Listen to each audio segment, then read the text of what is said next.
Radio Publique Africaine.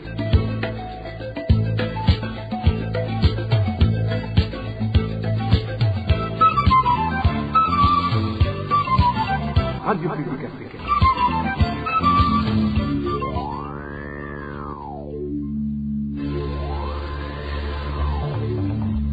C'est le moment de suivre le journal parlé en français.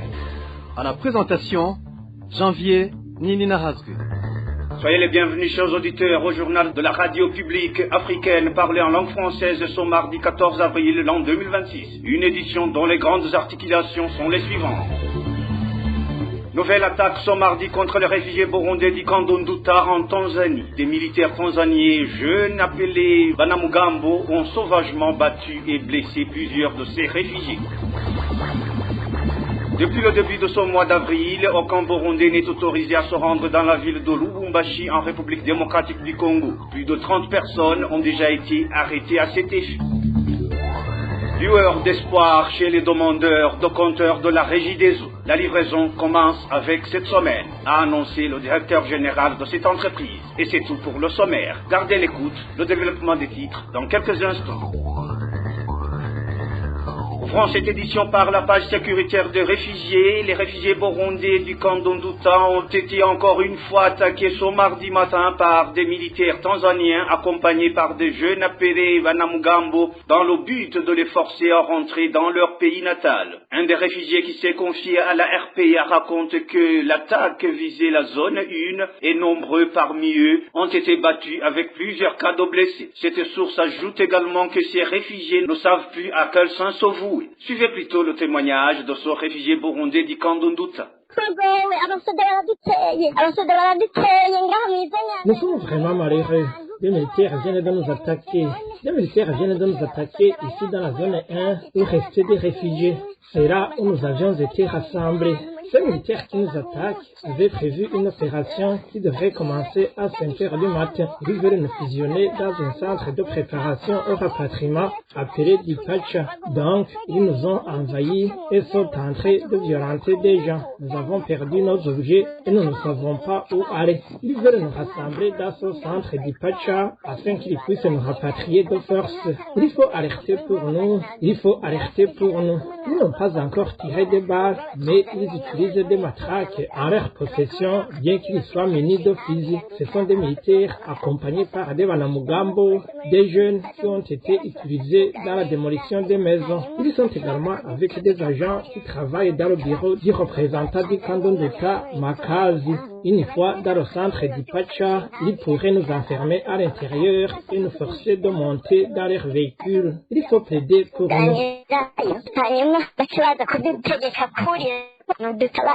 Même ce lundi, des militaires tanzaniens avaient attaqué à lacrymogène ces réfugiés burundais de Kandonduta au moment où ils attendaient leur approvisionnement en vivres. Ceux qui n'avaient pas de preuves d'enregistrement pour le rapatriement n'étaient pas autorisés à recevoir cette assistance alimentaire selon des sources en provenance de ce camp. Chemin faisant, la décision prise par le gouvernement tanzanien de ne pas donner des vivres aux réfugiés burundais du Kandonduta qui contestent le retour forcé au Burundi est très honteuse. Le porte-parole de la coalition CBDH Vicar, luttant pour les droits de réfugiés, demande au HCR de sortir de son silence et venir en aide à ces réfugiés. Jean Bosco Zizigilo indique que les réfugiés ont été gravement persécutés même ce mardi. Suivez.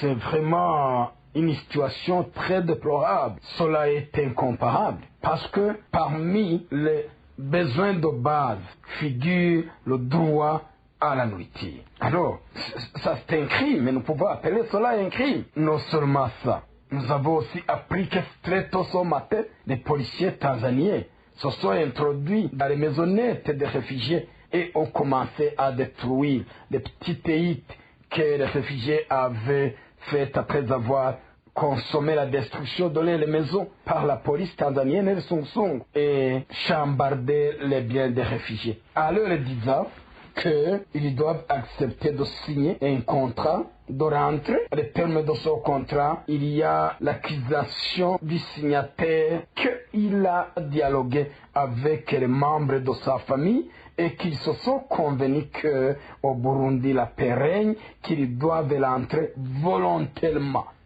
Après avoir signé cela, on ne connaît pas la suite. Pour nous, ce qui peut être fait, rien que le respect de la loi, le respect des règlements, le respect de la Convention de Genève, laquelle convention que la Tanzanie a signée. Autre chose, le HCR travaille en bonne et due forme en Tanzanie. Il faut que le HCR assume ses responsabilités, assure son rôle. Nous interpellons les organisations, tant régionales qu'internationales, d'intervenir pour trancher cette situation qui vient de durer plus ou moins 10 ans en Tanzanie. C'était Jean Bosco Vizigiro, porte-parole de la CBDDH Vicar. Ce lundi, plusieurs familles des réfugiés burundais qui restent au camp d'Onduta n'ont pas eu de vivre pour la simple raison qu'ils ne se sont pas fait enregistrer pour le retour forcé au Burundi. Une courte pause, puis nous poursuivons avec la page sécuritaire au Burundi. RPA.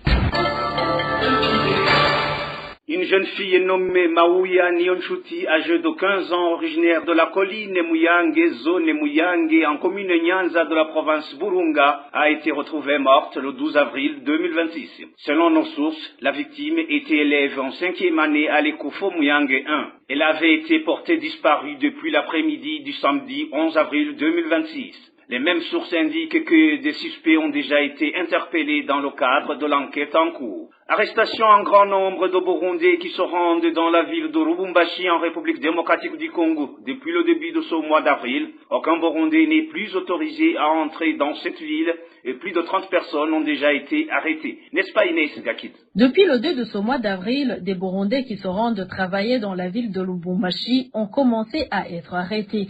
Des militaires de la République démocratique du Congo interceptent les véhicules de transport en commun et retiennent tous les Burundais à bord avant de les conduire en détention. Des sources de la RPS sur place à Lubumbashi indiquent que même ceux qui sont arrêtés avant d'atteindre la ville, mais qui s'y rendaient, sont ensuite transférés et emprisonnés à Lubumbashi. Les Burundais qui travaillent déjà à Lubumbashi se disent inquiets pour leurs compatriotes car ils n'ont été informés que de leur arrestation. Personne n'est autorisé à aller leur rendre visite dans les lieux de détention. Au moment de leur arrestation, les militaires les ont autorisés à nous informer de la situation, mais depuis, nous n'avons plus aucun contact, ils ne sont plus joignables. Nous ignorons dans quel état ils se trouvent et nous ne savons pas si l'argent que nous leur avons envoyé leur est parvenu. Des militaires nous appellent et nous demandent de leur envoyer de l'argent pour les rations, mais après l'envoi, les numéros ne sont plus joignables. Nous craignons qu'ils soient torturés ou détenus pour d'autres motifs. Depuis le début de ce mois d'avril, aucun Burundais ne parvient plus à atteindre Lubumbashi. Plus de 30 arrestations sont déjà connues, toutes effectuées par des militaires congolais et les personnes arrêtées sont détenues par les militaires. Leurs proches affirment ignorer ce qui leur est reproché, mais précisent que ces Burundais arrêtés disposaient de documents en règle leur permettant de se rendre à Lubumbashi.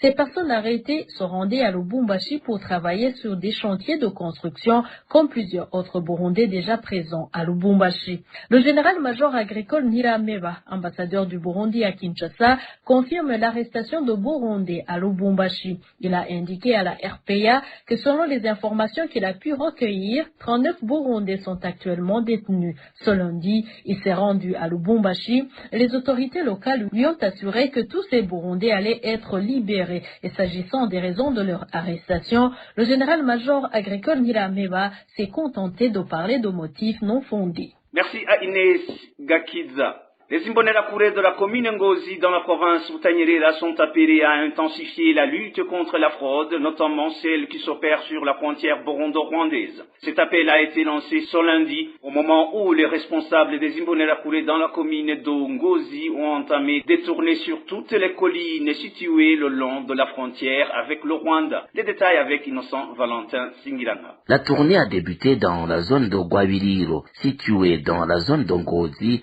en province de Butanyerera. Régis Ndwayenzu, responsable des Imbonerakure dans cette commune, a tenu une réunion avec les chefs des Imbonerakure des différentes collines et sous-collines, ainsi qu'avec les responsables des motards. Les échanges ont principalement porté sur la lutte contre la fraude concernant les entrées ou les sorties à la frontière entre le Burundi et le Rwanda. Les Imbonerakure ainsi que les autres participants ont été appelés à renforcer leurs efforts pour combattre les mouvements illégaux frontaliers. Les responsables des Imbonerakure dans les différentes zones de la commune d'Ongozi se sont engagés à intensifier la lutte contre la fraude portant sur le café, les denrées alimentaires et d'autres produits qui entrent ou sortent du pays par des voies illégales. Il a également été annoncé que toute personne prise en flagrant délit de fraude sera sanctionnée. Cette annonce a suscité des inquiétudes parmi les habitants des collines situées le long de la frontière avec le Rwanda. Ces tournées dans les collines et sous-collines interviennent alors que le chef de la commune d'Onkayanza, Godefranio Nizigiye, a récemment effectué une visite dans toutes les zones frontalières avec le Rwanda, mettant en garde que tout responsable local dans une zone où des cas de fraude seraient signalés s'exposerait à des sanctions, notamment l'emprisonnement et la révocation de ses fonctions. Merci à Innocent Valentin Singirangabo. Page droits de l'homme, dans son rapport portant sur les violations commises entre janvier et mars de cette année, la Ligue ITK indique que plus de 100 personnes ont été tuées, tandis que plusieurs autres ont été victimes de diverses formes d'abus. Cette organisation de défense des droits de l'homme dénonce la poursuite des violations des droits humains observées dans différentes régions du pays. Éloge Divin, les méchants nous en dit plus. La situation des droits de l'homme au Burundi demeure préoccupante au cours du premier trimestre 2026, selon le rapport publié par la Ligue ITK. Entre le mois de janvier et celui de mars, cette organisation a documenté 111 personnes tuées, dont 60 corps retrouvés sans vie. Parmi les victimes figurent 86 hommes et 25 femmes. Le rapport fait également état de 40 cas de violences basées sur le genre, dont 30 viols commis sur des mineurs. D'autres violations ont été recensées, notamment 14 cas d'enlèvement, 9 arrestations arbitraires, ainsi que 8 cas de torture ou traitement cruel. Au-delà de ces chiffres, la répartition géographique des violations met en évidence certaines zones particulièrement affectées. Les provinces de Gitega et Bujumbura enregistrent un nombre important des victimes, avec plusieurs cas de personnes tuées et de corps retrouvés. La province de Burunga apparaît quant à elle comme la plus touchée par des violences sexuelles. De son côté, Butanyerera se distingue par une forte concentration de violences basées sur le genre, en particulier des viols de mineurs. Enfin, la province de Burumuza est citée dans plusieurs cas d'enlèvement et d'arrestations arbitraires. Selon la Ligue ITK, plusieurs de ces violations sont attribuées à des membres de forces de sécurité, des agents du renseignement, des administratifs locaux, ainsi que des jeunes affiliés au parti au pouvoir et Imbonerakure. L'organisation dénonce une impunité persistante, estimant que peu de cas font l'objet de poursuites judiciaires, ce qui favorise la répétition de ces abus. La Ligue ITK appelle donc les autorités burundaises à renforcer la protection des citoyens, poursuivre les auteurs des violations et garantir le respect des droits fondamentaux. Elle invite également la communauté internationale à rester vigilante et à soutenir des efforts visant à améliorer la situation des droits humains au Burundi. Merci à Éloge Divin Rémis. Page santé à présent de cette édition, une étude sur la récente épidémie qui a fait 5 morts dans la commune de Manda va être menée. L'Organisation mondiale de la santé OMS a annoncé qu'elle collaborera étroitement avec le ministère burundais de la santé publique pour enquêter sur cette épidémie. Selon l'OMS, certains tests effectués montrent que la maladie n'est pas liée à Ebola, à Mumburg, ni à d'autres maladies suspectées. C'est un reportage signé Walter Kwizir. Beaucoup de ceux qui ont vu des personnes atteintes de cette maladie pour la première fois soupçonnaient qu'il pourrait s'agir d'Ebola, tandis que d'autres pensaient à la fièvre jaune et à d'autres maladies. En fait, avant même le diagnostic, la personne atteinte présente une forte fièvre, des vomissements, de la fatigue, de la diarrhée et même des selles sanglantes. Toutefois, à travers le site web Relief Burundi, l'Organisation mondiale de la santé, en collaboration avec le ministère burundais de la santé, a annoncé hier que les derniers tests préliminaires effectués sur la maladie n'incluent aucun des éléments susmentionnés. C'est la première raison pour laquelle les deux parties, ainsi que d'autres partenaires, continuent de mener des recherches afin de déterminer la nature de la maladie. L'Organisation mondiale de la santé, OMS, en collaboration avec le ministère de la santé publique, par l'intermédiaire du Centre pour les opérations d'urgence de santé publique, COSPE, a annoncé avoir envoyé des échantillons à l'Institut national de recherche biomédicale de la République démocratique du Congo dans un pays voisin afin qu'ils puissent identifier la maladie. Par ailleurs, dans l'attente des résultats des tests envoyés aux pays voisins, l'OMS annonce qu'il continue de veiller à la santé de la population en fournissant le matériel nécessaire pour prévenir cette maladie inconnue et lutter contre sa propagation. À ce jour, en commune Manda, 5 personnes sont décédées de suite de cette maladie et plus de 30 ont été infectées. Merci à Walter Quidela. Page gouvernance, les personnes ayant déjà payé leurs compteurs mais ne les ayant pas encore reçus commenceront à les obtenir dès cette semaine sur l'ensemble du territoire national selon l'ordre de paiement. Déclaration faite par le directeur général de la Régie des eaux. Jean-Albert Manigomba précise également que d'autres compteurs sont en cours d'acheminement et devraient arriver prochainement. On l'écoute. Les premiers compteurs acheminés par avion sont déjà arrivés actuellement. Ils sont en cours de distribution vers différentes régions du pays. Nous sommes confiants que de la semaine prochaine, la distribution des compteurs commencera effectivement aussi bien à l'intérieur du pays que dans la ville de Bujumbura. Par ailleurs, nous informons la population que la distribution se fera en respectant l'ordre de paiement. Les premiers à avoir payé seront les premiers servis. Nous tenons également à préciser que les compteurs actuellement arrivés ne sont pas très nombreux, mais ceux qui viendront dans les jours à venir sont très nombreux. La distribution des compteurs déjà arrivés ne sera pas terminée que d'autres arriveront car les compteurs amenés par avion sont arrivés il y a près de 2 semaines, mais il en vient aussi par bateau. Nous espérons fermement que d'ici le 20 avril, ils seront arrivés au port de Dar es Salaam. De nombreux compteurs sont attendus. Ainsi, tous ceux qui ont payé pourront recevoir leur compteur. Il y aura également un stock de réserve. D'autres commandes sont également en cours de production. Nous sommes donc convaincus que le problème de retard dans la remise des compteurs observé ces derniers temps ne se produira plus. Toutes les dispositions techniques nécessaires ont été prises pour assurer une disponibilité continue des compteurs. Enfin, il est important de rappeler que la production d'électricité est suffisante. Il est donc essentiel que la population consomme cette énergie, ce qui permettra de générer des recettes pour la Régie des eaux, une entreprise détenue à 100% par l'État. Ces revenus contribuent directement au développement du pays.